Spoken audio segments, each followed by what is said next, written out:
She got to the bathroom to see her beloved husband dead on the floor with pad on his hands. She screamed more. So Dave is a ritualist who eats such disgusting things and still uses the same mouth to kiss me. You must eat the monthly flow of every girl you come in contact with. If you must remain powerful and rich, you have to keep eating the menstruation pad of the girls you meet. This is the order from the Grandmaster. Eating it will make you rich as long as you keep eating it. Don't use bread, just the pad should be your meal. You will eat it every Wednesday. That is to say that you have to find a girl who is flowing within that week and eat her outflow. You must keep to this command faithfully. For the day you fail to keep it, you shall perish. You shall not just perish, but rot like an elephant. It is to the best of your interest to keep to this ritual every Wednesday of the week. In the village of Otogbo lives this young promising man. Dave, a middle-aged man facing the harshness of the Nigerian economy, goes about his regular daily hustle to make his daily 2K. Dave comes from a humble background in the interior of the Niger Delta in Nigeria, where young men are dream chasers, but the activities of oil exploration has made it almost impossible to cultivate the soil for agricultural proceeds. During the invasion of the government to begin the exploration of oil found on their land, the white engineers brought by the government had come with other representatives to settle things out with the indigenous people of Otogbo. The farm produce were not doing well. It was just enough for them to feed. The farming was just from hand to mouth, just to keep them alive. Dave could only get to primary 6, and her poor widow mom could not sponsor her to secondary and tertiary institution. When the government came to explore the lands, Dave's father, Mr. Igalo's land fell within the honeycomb of the crude oil deposit, and he was to be given a huge amount of money running into millions. This brought joy to Dave's father and his family. My beautiful wife, finally God has remembered us. We are finally going to be rich. The government had sent a notification on the day they'll be coming to collect the bank details of the beneficiaries, which Dave's father was the highest beneficiary. He was to be paid the sum of 800 million naira and a monthly allowance of 5 million naira. This became the news of the town. Dave, I heard that your father will soon be the richest man in Otogbo community. Dave, you are so lucky. Yes, no, my daddy told me he's going to buy me a very big motor. I will carry you and Thomas inside. We will be driving to school together. Not so. Long Dave's uncles and other community members who had boundaries with David's father started dragging him to the clan head, claiming that their land extends into the portion marked for exploration.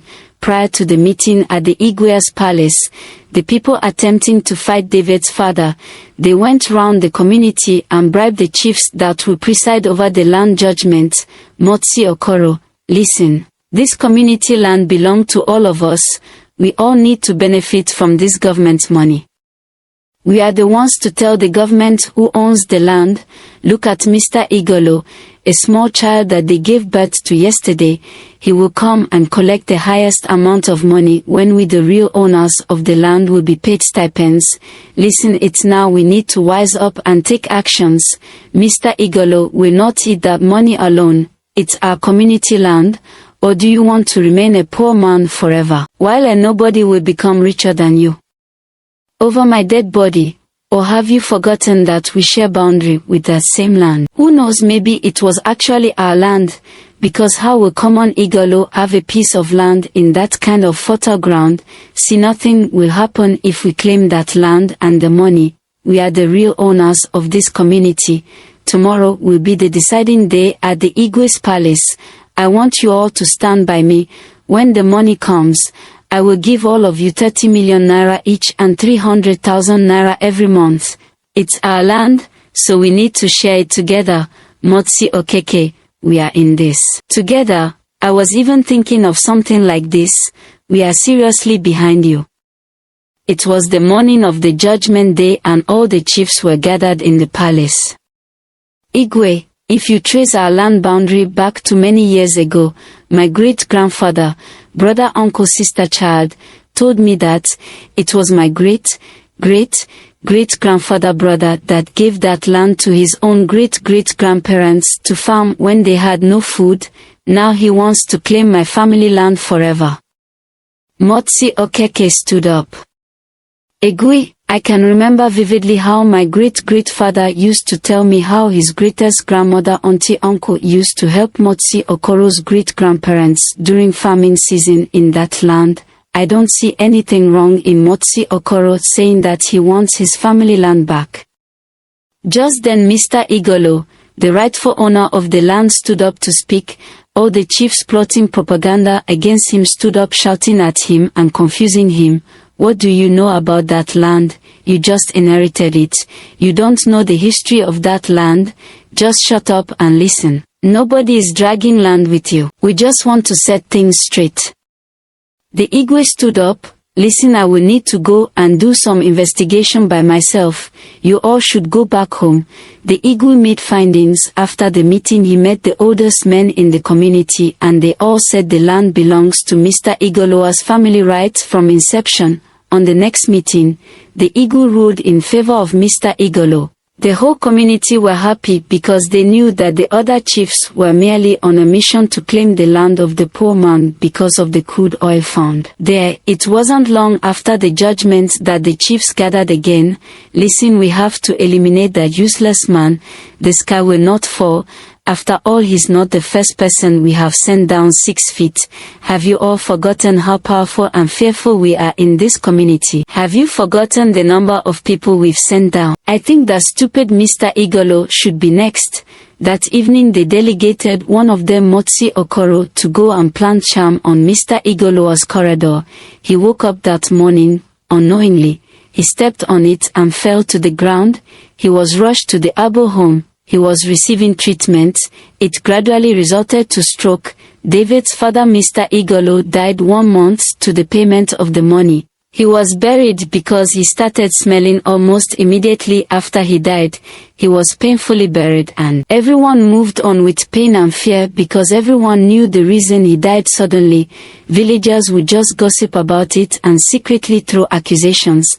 They resumed the case at the Igwe's palace and a lot of people warned David to be careful about fighting for that land. My son, we know what happened to your father. It was not an ordinary death.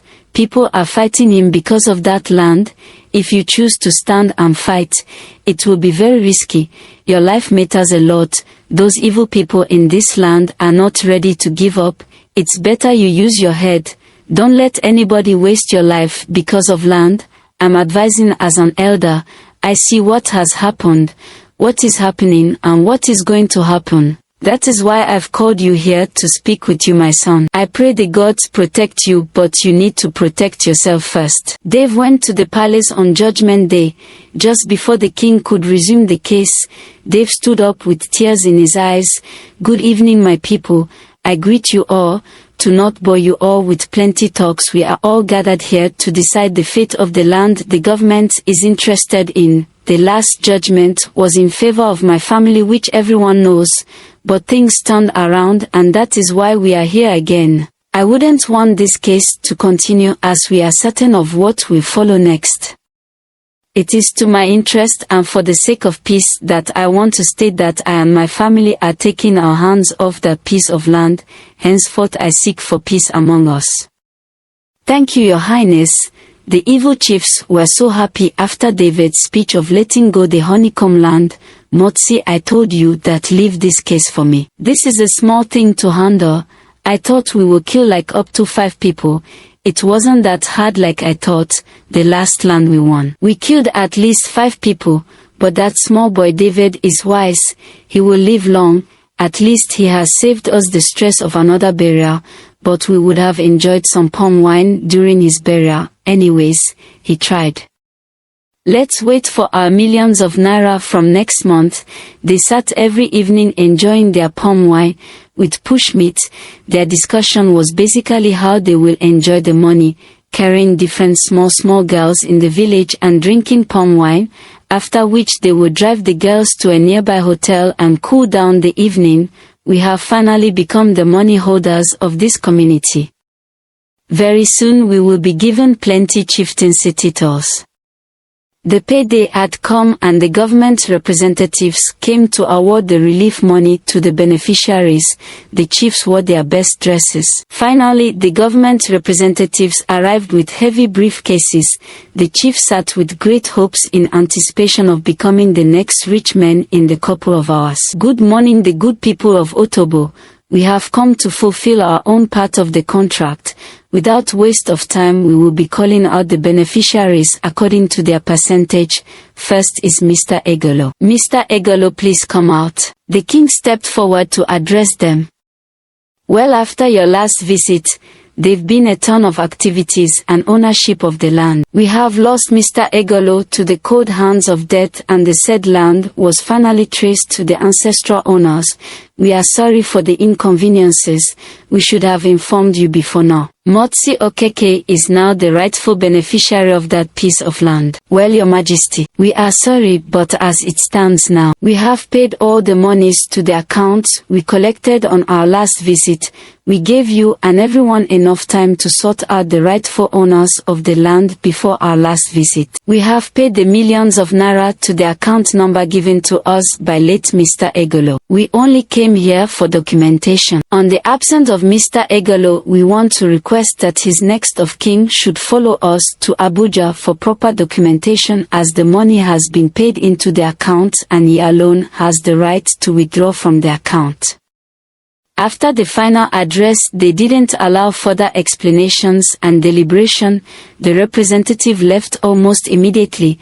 The whole community was filled with joy as the Lord has miraculously judged the case. The chiefs angrily held a meeting to discuss the way forward. Motsi Okoro, we can't let this slide. My mind is telling me that this little boy David went behind to go and plan all this. We will deal with him in this community, except I'm not alive.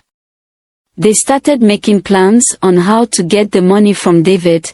Early the next morning, David traveled to Abuja to complete the signing of documents and to fully collect the money. He was ushered into the building and all necessary documentation made. He received the said amount of 800 million naira. When he left the building, he couldn't sleep that night. He was thinking of what next to do. He couldn't travel back home immediately as he was scared for his life.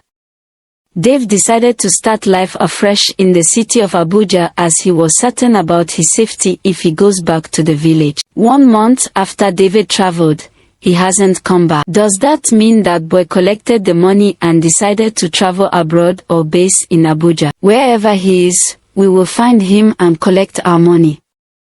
Dave met some business friends and started investing into real estate and importation. Life became comfortable a bit, things were going well. Not until his village chiefs traveled to Abuja to hunt him down. They had donated a lot of money and took some thug youths to go along with them. They got to Abuja and started tracing until they got to know his residence. In a week's time, Dave was kidnapped and held hostage by his village uncles. He was kept hungry and beaten for almost a week. He was then made to transfer all the money available in his account. He was placed of several spiritual enchantments that made him lost his memory and started behaving like an imbecile. He was later dropped off at a popular roundabout. Dave roamed the streets of Abuja for 2 days before he was recognized and helped by a distant friend. He was taken into a rehab, but almost nothing changed in his behavior. Some of his friends came around for some time and left one after the other. He lost his memory and so could not remember anything about his real estate investment and importation business. His friends converted his businesses into their own. Dave suffered alone. While walking on the street one day, a man of God met him in a dilapidated state.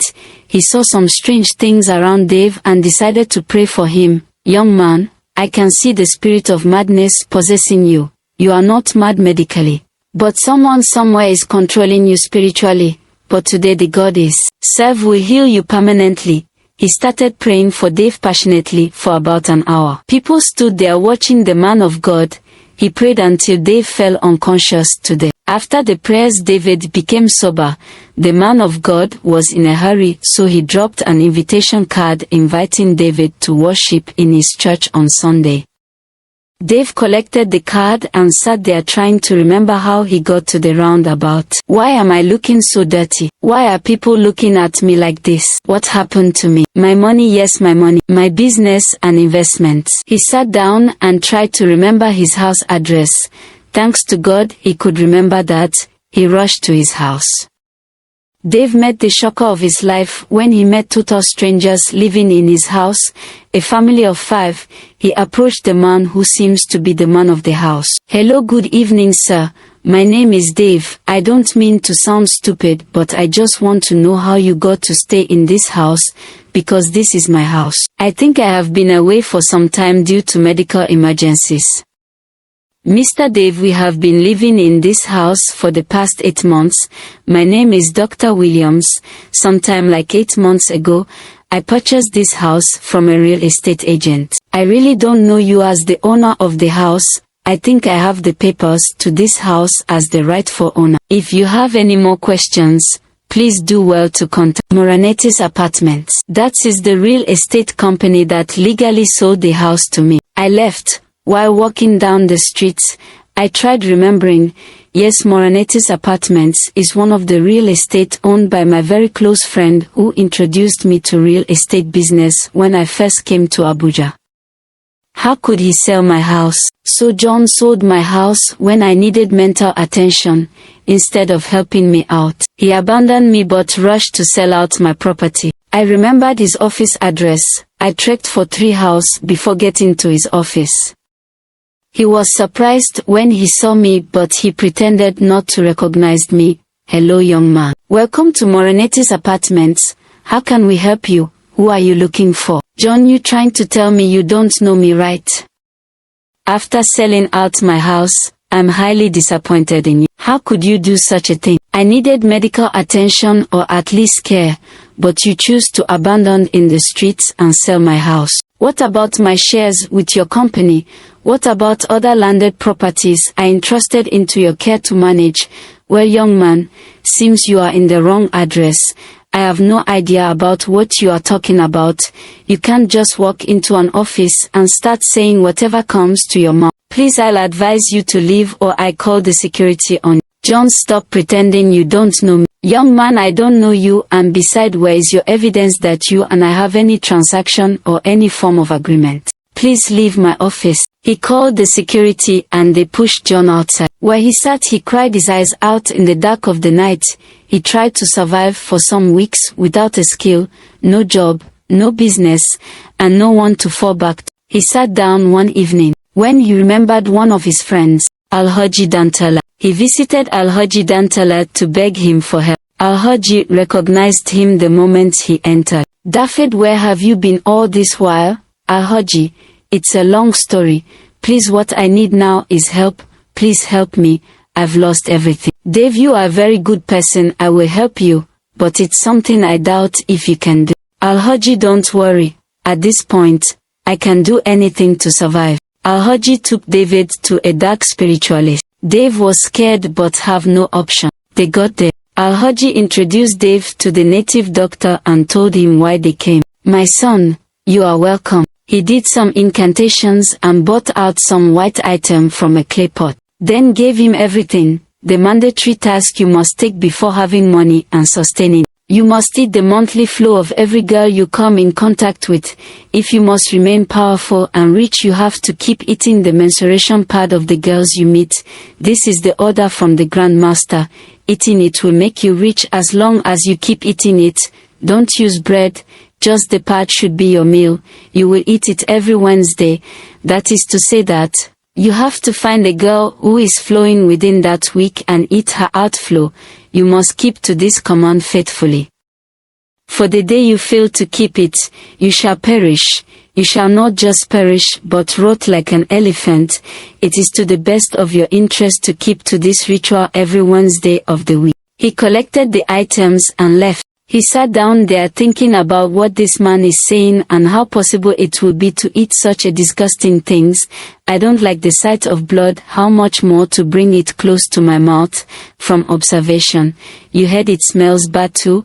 How am I going to eat such a disgusting thing? On getting home, Alhaji gave David 500 million naira to start a business.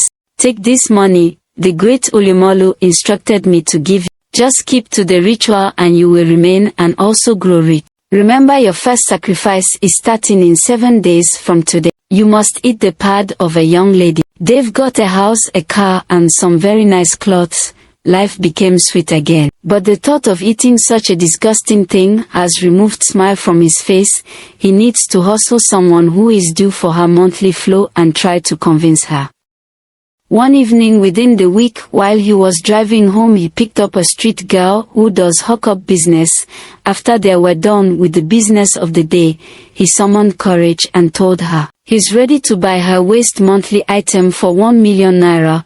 First she objected but later gave in. Luckily next week was her week. She brought it for Dave and he paid her. That Wednesday night, he sat in the parlor holding the thing in his hand and trying to put it in his mouth. The smell alone was enough to kill someone, but he has no option. Dave put it in his mouth and chewed it like raw meat. He almost threw up, but had to forcefully swallow it, after which he rushed to the bathroom and brushed his mouth like 100 times. At every time he remembers how he was eating it, he feels like throwing up. He made an agreement with the girl to be supplying him, which he always paid her. With time the payments increased. Everything was going well until he met a beautiful Calabar girl and fell in love with her. Patience was a caramel-skinned beautiful girl. They connected and fell in love quickly. After all, Dave was a rich young nigger. They got married and were happy together. What Dave didn't know was that the street girl he picked up some months ago and has been supplying him with used pad had fallen in love with him and was seriously hoping that things work out and they fully go into a serious relationship and probably marriage. She knows David was into some fetish stuffs but didn't give a damn because she was also a street girl who understands that life itself is a dirty game. Priska, the street girl, had not fallen in love with any man after she started her hookup business at an early age of 14. Dave was the first guy she ever fell in love with, and Dave ignoring her and getting married to another lady really hurt her, and she opted to punish him for whatever reason. She started rubbing her normal blood on the pad. She would buy a syringe and extract the blood from her veins, then pour it on the pad, then take it to Dave. He took the wrong blood for 2 weeks and he was summoned by the grandmaster and he was warned.